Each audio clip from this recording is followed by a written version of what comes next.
হযরত আহমদ শহীদ বেরলভী রহমতুল্লাহ আলাইহির সিপাহ সালার ছিলেন ইসমাইল শহীদ বেরলভী রহমতুল্লাহ আলাইহি।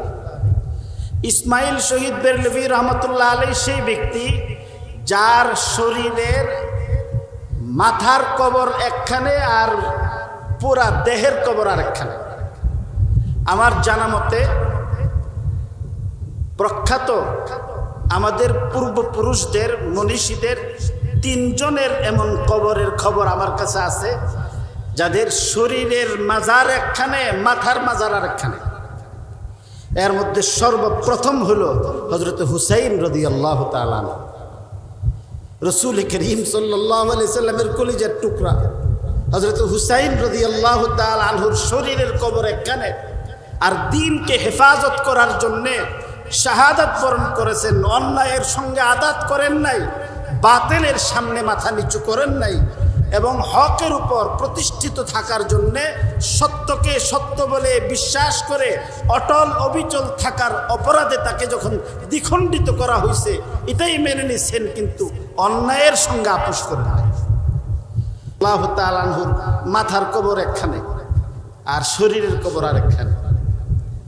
2 নম্বর হযরত ইসমাইল শহীদ বেরলভী রহমতুল্লাহ আলাইহি।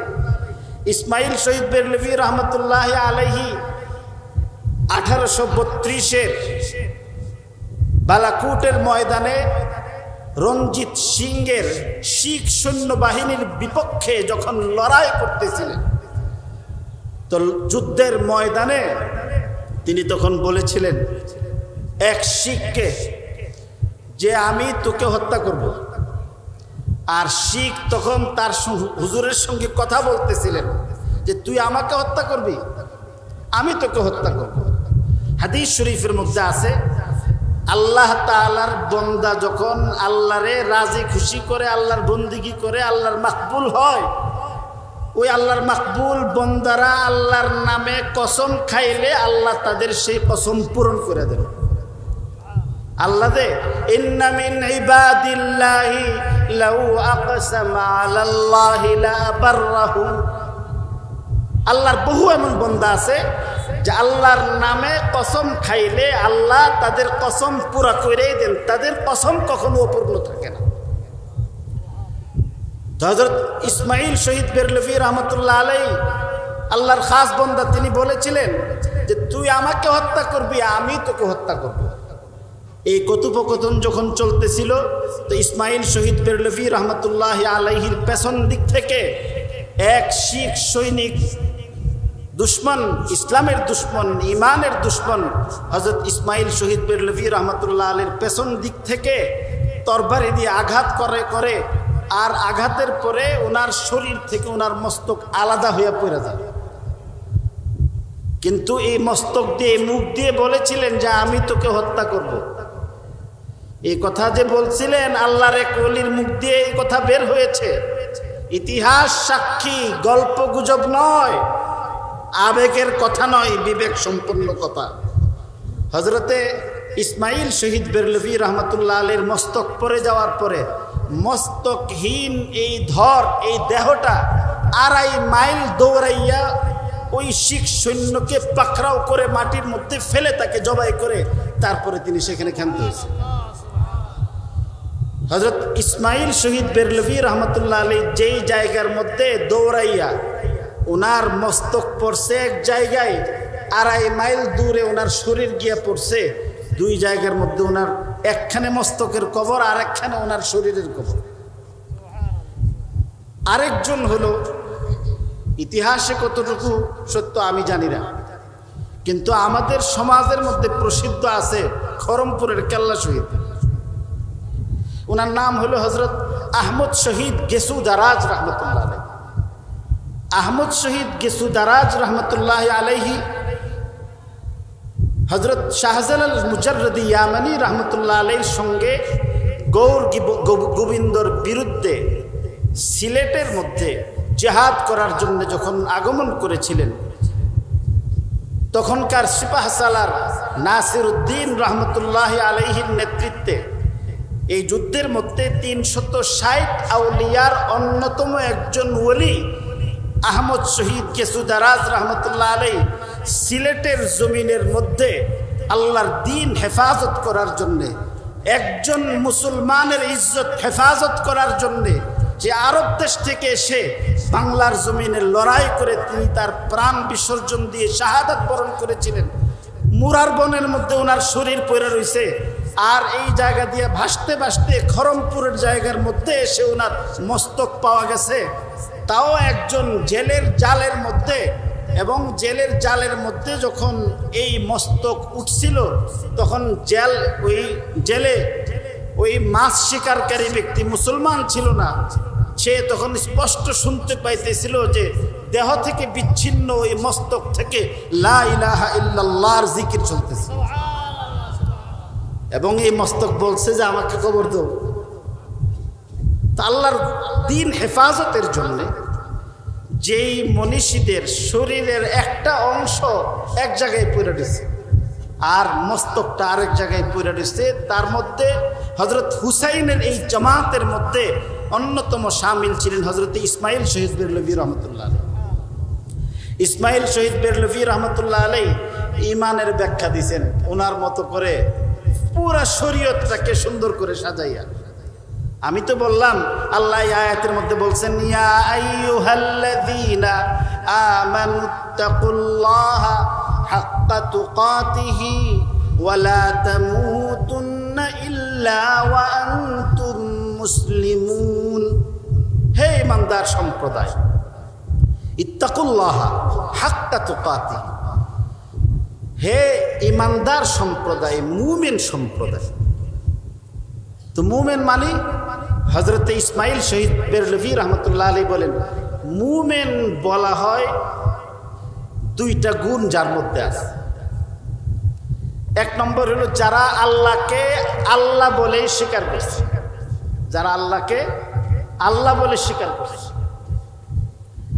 আর দুই নম্বর হইল যারা রসুল করিম সাল্লাল্লাহু আলাইহি সাল্লামকে রসুল হিসাবে আল্লাহর পক্ষ থেকে প্রেরিত সত্য নবী হিসাবে স্বীকার করছে। আল্লাহরে স্বীকার করা একটা অংশ, আর দুই নম্বর হইল রসুলকে স্বীকার করা। এটাই লা ইলাহা ইল্লাল্লাহর মধ্যে, কালিমায়ে তাইয়্যিবার মধ্যে লা ইলাহা ইল্লাল্লাহ মানে আল্লাহকে আল্লাহ বলে স্বীকার করা, মুহাম্মাদুর রাসূলুল্লাহ রাসূলুল্লাহ সাল্লাল্লাহু আলাইহি সাল্লামকে রসুল হিসাবে স্বীকার করা। আল্লাহকে আল্লাহ বলে স্বীকার করার মানে এটাকেই তাওহীদ বলা হয়, একত্ববাদ। মানে আমার আপনার স্রষ্টা, আমাকে আপনাকে সৃষ্টি করেছেন একমাত্র কে? আল্লাহ। আমার আপনার রিজিক দাতাকে আল্লাহ, হায়াত দৌলতের মালিককে আল্লাহ, আল্লাহ ছাড়া আর কোনো মাবুদ নেই।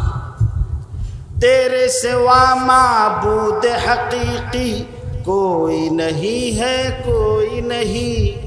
तेरे सिवा माबूद हकीकी कोई नहीं है, कोई नहीं। तेरे सिवा मौजूद हकीकी कोई नहीं है, कोई नहीं।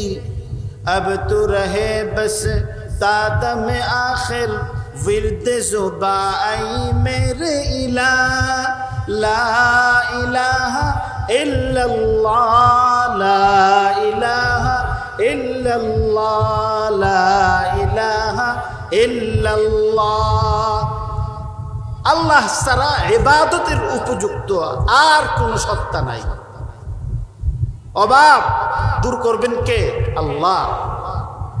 অসুস্থ হইছেন, শিফা দিবে কে? আল্লাহ।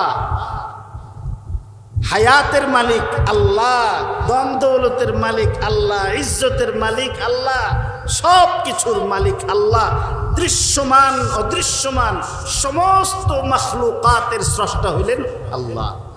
আল্লাহ কোরআন শরীফের মধ্যে বলছেন কত সুন্দর করে, ইয়া আইয়ুহান নাসু যকুরু নি'মাতাল্লাহি আলাইকুম হাল মিন খালিকিন গায়রুল্লাহি ইয়ারযুকুকুম মিনাস সামাই ওয়াল আরদ, হাল মিন খালিকিন গায়রুল্লাহি ইয়ারযুকুকুম মিনাস সামাই ওয়াল আরদ, লা ইলাহা ইল্লা হুয়া ফাআন্না তুফাকুন।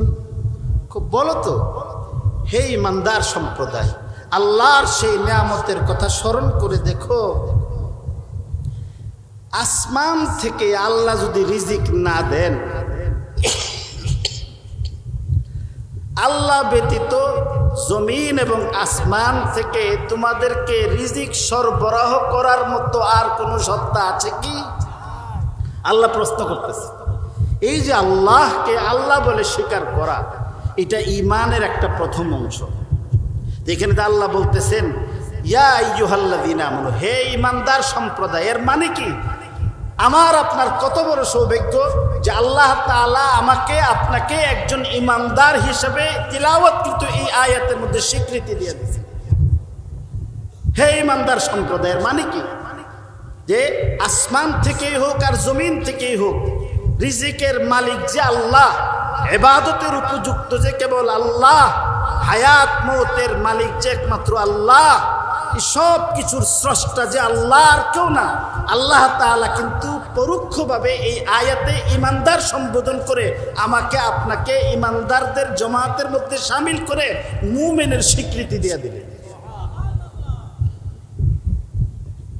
2 নম্বর, এই যে আল্লাহকে আল্লাহ বলে স্বীকার করা, এটাকে তাওহীদ বলে। আর রসুলকে রসুল বলে স্বীকার করা মানে রসুলের সুন্নতের ইত্তেবা করা। তাওহীদের বিপরীত এই যে তাওহীদ, আল্লাহকে আল্লাহ বলে মানা, রসুলকে রসুল বলে স্বীকার করা, এই 2টা গুণ ঈমানদারের মধ্যে থাকতে হয়। আর এই 2টা গুণের বিপরীত, রাতের বিপরীত যেমন দিন, দিনের বিপরীত রাত, সাদার বিপরীত কালা, কালার বিপরীত সাদা যেমন আছে, তো ঠিক এইভাবে তাওহীদের বিপরীত হইল শিরক। আল্লাহরে আল্লাহ বলে স্বীকার করছে, কিন্তু শিরক থেকে যদি মুক্ত না হয়, রসুলকে রসুল হিসাবে স্বীকার করছে, কিন্তু রসুলের সুন্নত যদি না মানে, বেদাত যদি করে, তাহলে আল্লাহকে আল্লাহ বলে স্বীকৃতি দেওয়া, রসুলকে রসুল বলে স্বীকৃতি দেওয়াটা শরীয়তের দৃষ্টিতে পরিপূর্ণ হয় না। এই জন্যে আল্লাহকে আল্লাহ বলে তাওহীদ আর ইত্তিবা সুন্নত। তাওহীদ আর সুন্নত যেমন আমার আপনার মধ্যে রাখতে হবে, এমনি ভাবে তাওহীদের বিপরীত শিরক থেকে আমার আপনার আকীদাকে পাক সাফ রাখতে হবে। সুন্নত যেমন আমার আপনার জিন্দেগির মধ্যে বাস্তবায়ন করতে হবে, ঠিক এমনি ভাবে সুন্নতের খেলাফ বেদাত থেকে আমাদের মুক্ত থাকতে হবে। হযরত মাওলানা ইসমাইল শহীদ বেরলভী রহমতুল্লাহ আলাইহি বলেন, এই 4টা গুণের মধ্যে 2টা গুণ অর্জনীয় আর 2টা হইল বর্জনীয়। এই 4টার সমষ্টিকে বলা হয় ঈমান, যার মধ্যে এই 2টা গুণ থাকবে আর পাশাপাশি 2টা থেকে যারা পাক সাফ মুক্ত থাকবে, আল্লাহ পাক রব্বুল আলামিনের ফয়সালায় এরাই হলো ঈমানদার ব্যক্তি। আল্লাহরে মানছে, হজও করেছে, আবার তিলকও লাগাইছে, তাসবিহও পড়ছে, আবার ইসকনের সঙ্গে যোগদান করে তাদের মালাও জপছে, হরিরামের মালাও জপছে।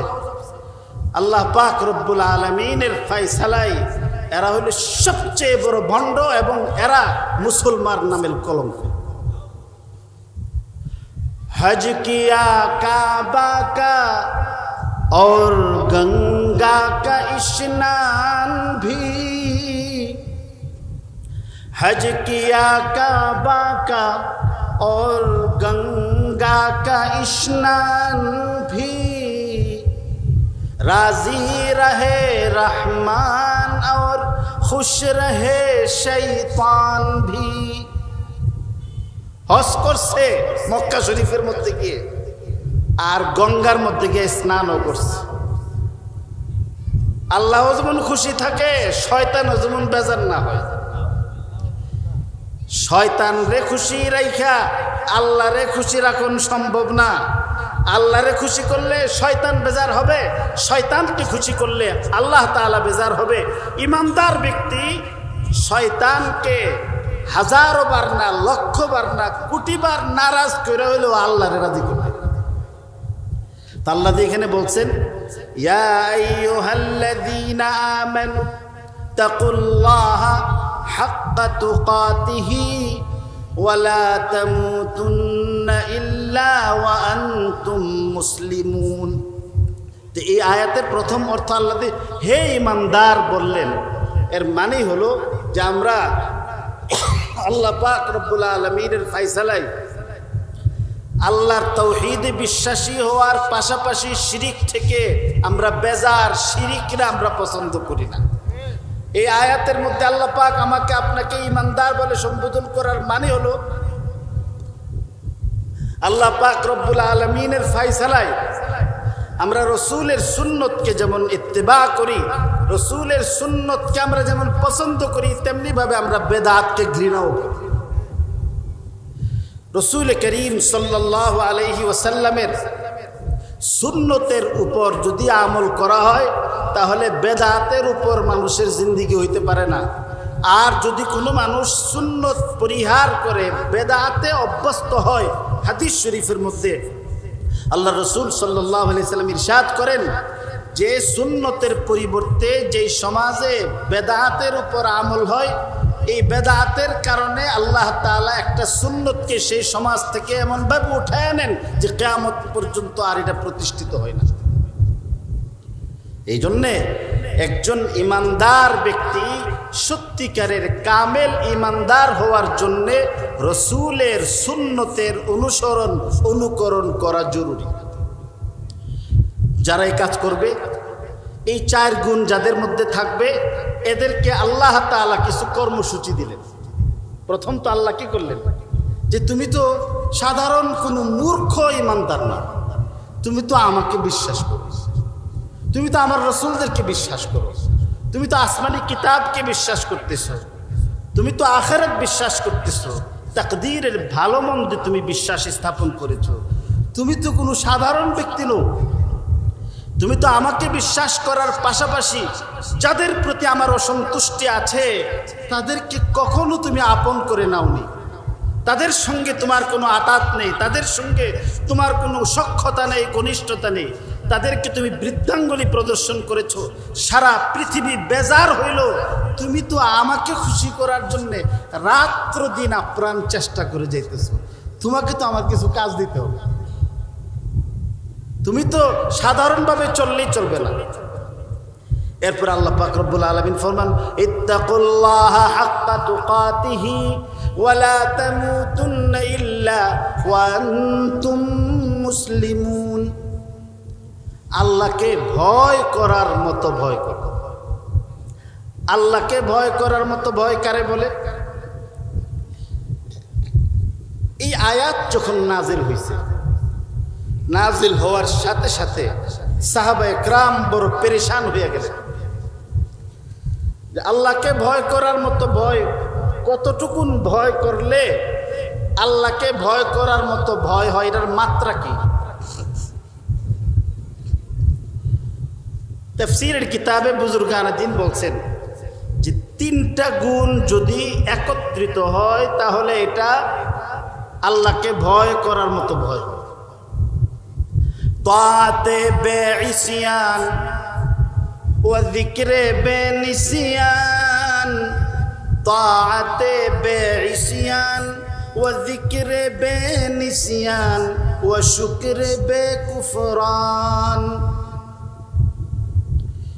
একটা মানুষের ধরেন 100 বছর হায়াত যদি পায়, তো 100 বছরের মধ্যে শুধু আল্লাহর আনুগত্যই প্রদর্শন করুন, সেকেন্ডের জন্যেও আল্লাহর নাফরমানি না করা 1 নম্বর। ওয়া যিকরে বেনিসিয়ান,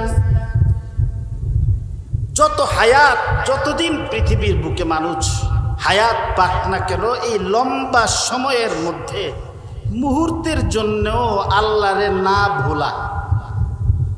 খাওয়া সব সময়, চলতে ফিরতে, বসতে, শয়নে, স্বপনে, জাগ্রত অবস্থায়, ঘুমন্ত অবস্থায়, দেশে বিদেশে, প্রবাসে নিবাসে, সর্বত্র আল্লাহর স্মরণ রাখা।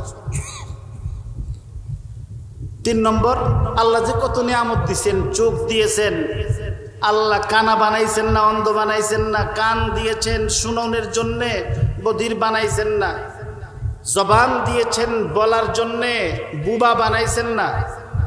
আল্লাহ পাক আমাকে ধরার জন্য হাত দিয়েছেন, লুলা বানাইছেন না।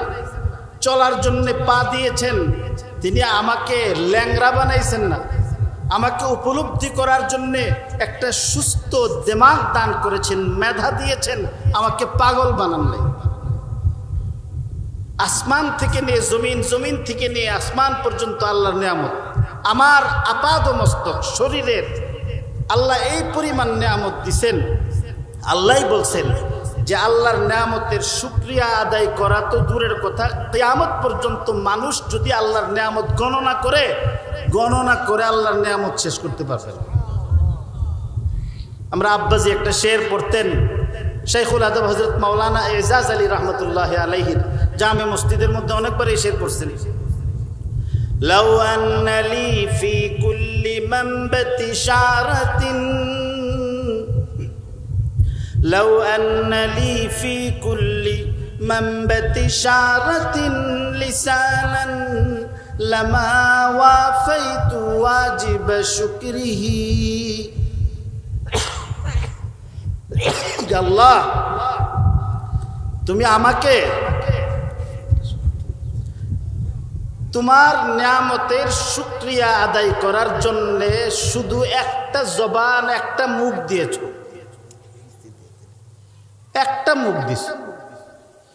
আমার শরীরের প্রত্যেকটা লোমকূপ যদি আমার আলাদা আলাদা জবান হইতো, প্রত্যেকটা লোমকূপের যদি আলাদা আলাদা ভাষা হইতো, আর কিয়ামত পর্যন্ত যদি আমি হায়াত পাইতাম, আর তোমার নিয়ামতের শুধু শুকরিয়াই আমি কইরে যাইতাম। আল্লাহ তুমি আমার উপর এত নিয়ামত বর্ষণ করেছো যে তোমার নিয়ামতের শুকরিয়া আদায় করা আমার পক্ষে সম্ভব ছিল। এখন দেখেন যে আল্লাহকে ভয় করার মতো ভয় বলা হয় যেই 3 নম্বর গুণ, সেটা হলো আল্লাহর সমস্ত নিয়ামতের যথাযথ শুকরিয়া আদায় করা, কোনো নিয়ামতের ক্ষেত্রে অকৃতজ্ঞ না হওয়া। এই আয়াত যখন নাজিল হয়েছে, সাহাবা ইকরাম কইলেন যে আল্লাহর নিয়ামত তো গণ্যই শেষ করতে পারুম না, তো শুকরিয়া আদায় করুন কেমন? একদম সেকেন্ডের জন্য আল্লাহকে না ভোলা, এটা কিভাবে সম্ভব? সব সময় আল্লাহর নাফরমানি না কইরা আল্লাহর ফরমাবরদারি করে, এটা কঠিন জিনিস। ভয় পায় গেল, যখন এইভাবে ভয় পাইছে তখন আল্লাহ পাক রব্বুল আলামিন আয়াত নাজিল করছেন, ফাত্তাকুল্লাহা মাসতাতাতুম ওয়াসমাউ ওয়াতিউ ওয়ানফিকু খায়রা। ফাত্তাকুল্লাহা মাসতাতাতুম, এইভাবে যেই 3টা গুণ থাকলে আল্লাহকে ভয় করার মতো ভয় বলা হয়, এটা কোনো মানুষের পক্ষে যেহেতু সম্ভব না, আল্লাহ মানুষের সাধ্যের বাহিরে কোনো বিধান চাপাইয়া দেন না। এই জন্য আল্লাহ আয়াত নাজিল করছেন যে তোমার সাধ্যের ভিতরে আল্লাহরে যতটুকুন ভয় করা সম্ভব ততটুকুন আল্লাহরে ভয় করা। এই যে আল্লাহর ভয়, ইত্তাকুল্লাহা হাক্কা তুকাতিহি ওয়ালা তামুতুন্না ইল্লা ওয়া আনতুম মুসলিমুন। সুতরাং মুসলমান না হইয়া মইরো না, কারণ যে ব্যক্তি সত্যিকার অর্থে আল্লাহরে ভয় করে সেই মুসলমান, আর যে আল্লাহকে সত্যিকার অর্থে ভয় করে না সেই মুসলমান না। এই আল্লাহকে ভয় করার মতো ভয় যদি মানুষের ভিতরে আসে, এটা এমন একটা সুপ্রিম পাওয়ার। আল্লাহরে ভয় করার মতো ভয় যদি করে কোনো ব্যক্তি, তার দিলের মধ্যে যদি এই ভয় ঢুকে যায়, এই লোকটারে সোজা হইয়া চলবার জন্য আইন কানুনের দরকার পড়ে না। আর আল্লাহরে ভয় করার মতো ভয় যদি অর্জন করতে না পারে, তারে বেদ দেখাইয়া, বন্দুক দেখাইয়া, গুলি দেখাইয়া, ভয় দেখাইয়া সেই ব্যক্তিকে কখনো সোজা করা যায় না। যতই আইন কানুন করবেন, সে চুরি চামারির জন্য এর চেয়েও আরো অত্যাধুনিক পদ্ধতি উদ্ভাবন করে সে আকাম করে দেবে। আজকের পত্রিকাতে মনে আছে 700 কত কোটি টাকার এটা জালিয়াতি করলো। এই যে ব্যাংকের কাছ থেকে আপনার বিক্রিত জমিন বিক্রি করছে বিক্রি করা জমিন বন্ধক রাখা এরপরে 750 কোটি টাকার একটা ব্যাংকের লোন নিয়ে নিছে, টাকা নিয়ে নিছে, এবং এই টাকাগুলি কোথায় ইনভেস্ট করছে, বিনিয়োগ করছে কোথায়, এটার খবরও করতে পারে না। ব্যাংকের বাবার টাকা না, এগুলি জনগণের টাকা, মানুষের রক্তের, একটা রক্তের ফুটা, এর চেয়েও আরো বেশি কঠিন। এই মানুষের ব্যাংক তো আমানতদার একটা সংস্থা, এটা মানুষের কাছ থেকে টাকা নিতেছে, এদেরকে বিশ্বাস করে এই টাকা এদেরকে দেওয়া হইলো। এই টাকাগুলি কে নিল, কিভাবে নিল, ব্যাংকের লোকদের যুগ সাজেশ না থাকলে কিগুলি হয়ে গেছে। আইন কানুন তো সিসি ক্যামেরা তো সহ লাগাই দিয়ে রাখছে। এই সব কিছুর ভিতর দিয়েই যদি আল্লাহর ভয় না থাকে, তাহলে কানুন যতই করেন না কেন মানুষকে সোজা করে দিত না। আমার আব্বাজি একটা কথা বলছিলেন, আমাকে অনেকেই বলে আমার কিছু বদনাম আছে। একটা বদনাম হইল উনি তো কথা বলে আর বাফের কাহিনী কয়। আমি বললাম যে আমি আমার বাফের কাহিনী বলি, কারণ কিতাবের থেকে কোনো ব্যক্তির ঘটনা বললে সেই ব্যক্তিও কোনো না কোনো ব্যক্তির বাপ লাগে। 500 বছরের আগের কোনো এক ব্যক্তির বাবার কাহিনী বলার চেয়ে আল্লাহ যে আমাকে এমন নেক বাবার সন্তান হওয়ার তৌফিক দিছে, আল্লাহর কাছে না চাইতে আমি বলবো না। কোনো আমার বাপের নাম বিচ্চা খাইছি কিনা সেটা দেখবে। বলছি কারোর কাছে যে বাবার নামে 2 টাকা দেন, বাবার নাম বিচ্চা খাই না, বাপের নামের বরকতে খাই। বাপের নাম বিচ্চা খাইতেছি আল্লাহ আমার চোখের সামনে যেটা আছে, 500 বছর আগের কাহিনী, এটাও সত্য, কিন্তু আমার ওইখানে যাবো কেন? আমার চোখের সামনেই তো, আমার ঘরের মধ্যে তো আল্লাহ আমাকে সমৃদ্ধ করে রাখছে। আব্বাজি যখন র্যাব এই সংস্থা যখন আপনার ওজুদে আসলো, তো র্যাব আসার পরে উনি সর্বপ্রথম এই কথাটা বলছেন, পরবর্তীতে অনেকেই বলছে যে দেখো মিয়া, আমাকে বলছেন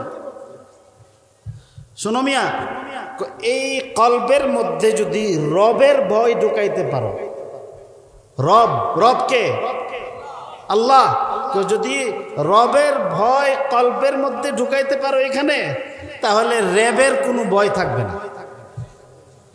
যার কলবের মধ্যে রবের ভয় আছে তার র্যাবের ভয় নাই। তখনই সৃষ্টি হয়েছে, তখনই কিন্তু সৃষ্টি হয়েছে আপনার দুদক। তো দুদকের সম্পর্কে আব্বাজি বলতেন, যার মনের মধ্যে দুজুকের ভয় আছে, দুজুক, যার মনের মধ্যে দুজুকের ভয় আছে, দিলের মধ্যে দুজুকের ভয় যার আছে, তার দুদকের ভয় নাই। দুজকের ভয় থাকলে দুদকের ভয় নাই, রবের ভয় থাকলে র্যাবের ভয় নাই। এটা মুফতি আজম রাইসুল মুনাজিরিন হযরত মাওলানা মুফতি নুরুল্লাহ রহমতুল্লাহ আলাইহি এই কথা বলছিলেন। রবের ভয় যদি থাকে, তাহলে আমি আপনাদের খিদমতে, আমি আগেই তো কইছি, ওয়াজ বাংবার জন্য দরকার হলে আমার বসাই দেন। তো এখন আমার কথাটা শেষ করতেছি, হুজুরে চলে আসছেন। রবের ভয় যদি থাকে, তাহলে এই ব্যক্তি পরহেজগার হয়, মুত্তাকি হয়। যদি রবের ভয় থাকে, মুত্তাকি হয়। রবের ভয় না থাকলে সে মুত্তাকি হয় না। আল্লাহর ভয় যদি ঢুকে, তাহলে সে যদি সমাজের অনেক উঁচু স্থানেও যদি প্রতিষ্ঠিত হয়, তারপরেও আল্লাহর ভয় থাকলে সে ব্যক্তি নিজেকে অনেক বড় মনে করে না। হযরত হাসান বসরি রহমতুল্লাহ আলাইকে এক ব্যক্তি জিজ্ঞাসা করছিল যে তাকওয়া পরহেজগারি কারে বলে? এই যে আমি যে বললাম ইত্তাকুল্লাহ হাক্কা তুকাতিহি, আল্লাহরে ভয় করার মতো ভয় করো। ইসমাইল শহীদ বেরলভী রহমতুল্লাহ আলাইহির আলোকে এক কথা বলছি। আর তাকওয়ার আরেকটা অর্থ জিজ্ঞাসা করছে যে আন তাকুলা লিকুল্লি মান রাআইতাহু আন্নাহু খায়রুম মিন্নি। তাকওয়ার অর্থ হইল, আল্লাহরে ভয় করার মানে হলো তুমি সমাজের যারেই দেখবা মনে করবা এই লোকটা আমার চেয়ে ভালো, আমি তার চেয়ে ভালো না। আমি যদি এই কথা ভাবতে পারি যে একটা লোক আমি ওনার চেয়ে বড়, আমি ওনার চেয়ে বড়, এই কথা যদি মনে করা হয়, তাহলে বুজুর্গানে দ্বীনের ফায়সালা অনুসারে সেই ব্যক্তি পরহেজগার না। দেখেন হযরত আবু বকর সিদ্দিক রাদিয়াল্লাহু তাআলা আনহু আপনি কেমন ছোট মনে করতেন? খেলাফতের সময়ে তিনি যখন খলিফাতুল মুসলিমিন, সেই সময়ে হযরত আবু বকর সিদ্দিক রাদিয়াল্লাহু তাআলা আনহুর সঙ্গে হযরত উমর ফারুক রাদিয়াল্লাহু তাআলা আনহুর প্রতিযোগিতা ছিল আমলের লাইনে। যে কোনো আমলের লাইনেই দেখা যায় আবু বকর আগে। হযরত আবু বকর সিদ্দিক রাদিয়াল্লাহু তাআলা আনহুর সঙ্গে উনি খলিফাতুল মুসলিমিন, এত ব্যস্ত, এর পরেও তার সঙ্গে কোনো আমলের মধ্যেই পেরে ওঠেন না। তো খুঁজতে খুঁজতে খুঁজতে খুঁজতে হঠাৎ একদিন দেখলেন যে আরব দেশ যারা সফর করছেন এখনো শত শত মাইল পরে আছে, বাড়িঘর নাই। এটা পাহাড়ের পাদদেশে ছোট্ট একটা ঝুপড়ি উনি দেখতে পেলেন এবং কাছাকাছি গেলেন। সেখানে গিয়ে দেখেন যে একজন বিধবা বৃদ্ধা নারী একা বসবাস করে। তিনি জিজ্ঞাসা করলেন যে আপনার মা, আপনার কেউ আছে কি? বললেন যে না, আমার কেউ নেই। ঘরের আশপাশে তাকিয়ে দেখলেন যে খুব পরিষ্কার সুন্দর, অল্প কিছু সামান, এগুলি খুব ঝকঝকে। মশকটা দেখলেন পানি ভরা। এই পাহাড়ের পাদদেশে আশপাশে পানি নাই, ওনার কোনো খাদেম নাই, কোনো বাড়ি ঘর নাই, তারপরও এইভাবে খেদমত কিভাবে কে করতেছে? আমার একজন খাদেম আছে, আমি তারে চিনি না। ভোর রাতে সকাল হওয়ার আগেই সে এসে আমার সব খেদমত করে, আমার যা পানি টানির প্রয়োজন পড়ে সব কিছু দিয়ে সে আবার চলে যায়। কোত্থেকে আসে, কোথায় যায়, আমি কিছুই জানি না। হযরত উমর রাদিয়াল্লাহু তাআলা পরের দিন গেলেন। যাওয়ার পর গিয়ে দেখেন যে আপনার খাদেম? আমার খাদেম একটু আগে এসে আমার সব কাজ করে চলে গেছে।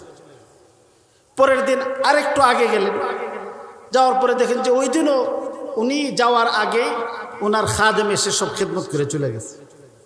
তো এইভাবে এর পরের দিন একদম সুবহ সাদেক হওয়ার আরো আগে তিনি গিয়ে উঠলেন। উঠার পরে বললেন যে মা, আমি তো তোমার খেদমত করার জন্য আসছি, তোমার খাদেম আজকে আমার খাদেম আসছে, ঘর বাড়ি সব পরিষ্কার করে এখন আমার জন্য পানি আনতে গেছে, এখনো যায় নাই। হযরত উমর রাদিয়াল্লাহু তাআলা বললেন যে এবার দেখি যে লোকটাকে, যে এই পাহাড়ের পাদদেশে একজন অসহায় বিধবা নারী, তার খেদমত করার জন্যে যখন আকাশ থেকে সূর্য এখনো উঠে নাই, সূর্য ঘুমায় রয়েছে, পৃথিবীর মানুষ ঘুমিয়ে আছে, এই সময়ে এসে একটা বিধবা অসহায় নারীর খেদমত করতে আসে এই লোকটাকে। হযরত উমর রাদিয়াল্লাহু তাআলা সামনে আগে গেলেন।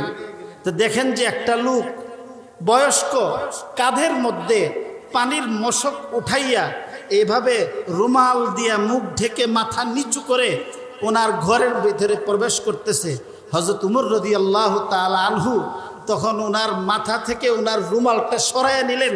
সরাইয়া নিয়ে দেখেন যে আল্লাহর রসুলের সাহাবীদের মধ্যে সর্বশ্রেষ্ঠ সাহাবী, সমস্ত উম্মতীদের মধ্যে সর্বশ্রেষ্ঠ উম্মতি, তৎকালীন সময়ের খলিফাতুল মুসলিমিন হযরত আবু বকর সিদ্দিক রাদিয়াল্লাহু তাআলা আনহু গোলাম হইয়া বিধবা বিবির খেদমত করতেছে। এটা তো সাহাবীর ঘটনা। আমাদের বড় হুজুরের উস্তাদ ছিলেন আমার আব্বাজির উস্তাদ, আমাদের দাদা উস্তাদ শাইখুল ইসলাম হযরত মাদানী রহমতুল্লাহ আলাইহি। হযরত মাদানী রহমতুল্লাহ আলাইহি অনেকগুলি ঘটনা, এর মধ্যে একটা হলো হযরত শাইখুল ইসলাম রহমতুল্লাহ আলাইহি আন্দোলন করছেন, স্বাধীনতা আন্দোলন। তো ওনার বাড়ির মধ্যে সর্বদলীয় নেতৃবর্গের আগমন ঘটত। সব মানুষ এখানে আসে এবং ওই সময় তো আর এত সুন্দর ব্যবস্থাপনা ছিল না। টয়লেট যে ছিল এটা কাঁচা টয়লেট, কিছু আপনার একটা টিনের বক্স টক্স এগুলি রাখতো, এগুলি কিছুক্ষণে বইরা যেত আর পুরা নোংরা হয়ে যেত। কিন্তু ভোর রাতে যখন যাইতো দেখতো কি যে এটা পরিষ্কার, কিন্তু কে সাফ করে কেউ ধরতে পারে না। এই অবস্থার মধ্যে হযরত শাইখুল হিন্দ রহমতুল্লাহ আলাইহির আরেক শাগরিদ কৌতূহলী হইলেন যে এই কাজটা করে কাজ। তো সব যখন ঘুমায় গেছে তিনি গোয়েন্দাগিরি শুরু করলেন। তো দেখেন যে পাইলেন না। বেশ কয়েকদিন গোয়েন্দাগিরি করার পরে একদিন তিনি দেখেন সবাই যখন ঘুমিয়ে আছে তিনি ঘুম ভান করে, ঘুমের ভান করে তিনি পড়ে রয়েছেন। তো দেখে যে হঠাৎ করে একজন ব্যক্তি এখানের মধ্যে নাই। তিনি উঠলেন, উঠে গিয়ে বাথরুম যেখানের মধ্যে ময়লা আছে সেখানের মধ্যে তিনি টহল দিলেন। তো দেখলেন যে গামছা দিয়ে মুখ বেঁধে, এখন যে দুষ্ট লোকেরা আত্মগোপন করার জন্য মুখোশ পরে, ঠিক এইভাবে গামছা দিয়ে মুখ বন্ধ করে টিন ভরে ভরে সর্বশ্রেণীর মানুষের এই পায়খানাগুলি উঠাইয়া নিয়ে একজন ব্যক্তি নীরবে পরিষ্কার করতেছে। তো সেখানের মধ্যে হযরত শাইখুল হিন্দ রহমতুল্লাহ আরেক শাগরিদ তিনিও গিয়ে পেছন দিক থেকে ওনার যে গামছা ছিল এই গামছাটা টান দিয়ে খুলে ফেলছেন। খুলে ফেলার পরে দেখছে হযরত শাইখুল ইসলাম হযরত মাদানী রহমতুল্লাহ আলাইহি এই সাধারণ মানুষের এই ময়লা পায়খানা পরিষ্কার করতেছে। ওনাদের মধ্যে তাকওয়া ছিল, এই জন্যে এরা কোন ব্যক্তি যে হযরত মাদানী রহমতুল্লাহ আলাইহি মদিনা শরীফের মধ্যে গিয়ে রোজা আতহারের মধ্যে যখন আসসালামু আলাইকুম ইয়া জাদ্দি বলছেন, যে নানাজি আসসালামু আলাইকুম, এই কথা বলার পরে রোজা আতহার থেকে আওয়াজ আসছে যে নাতি ওয়ালাইকুম আসসালাম, তোমার উপরও শান্তি বর্ষিত। তিনি সেই ব্যক্তি যিনি আল্লাহ রসুল সাল্লাল্লাহু আলাইহি ওয়াসাল্লামের রোজা আতহারের মধ্যে মুরাকাবা অবস্থায় আল্লাহ রসুলের সঙ্গে তার মোলাকাত হয়েছে। রসুল করিম সাল্লাল্লাহু আলাইহি সাল্লাম জিজ্ঞাসা করছেন, চাও কি তুমি?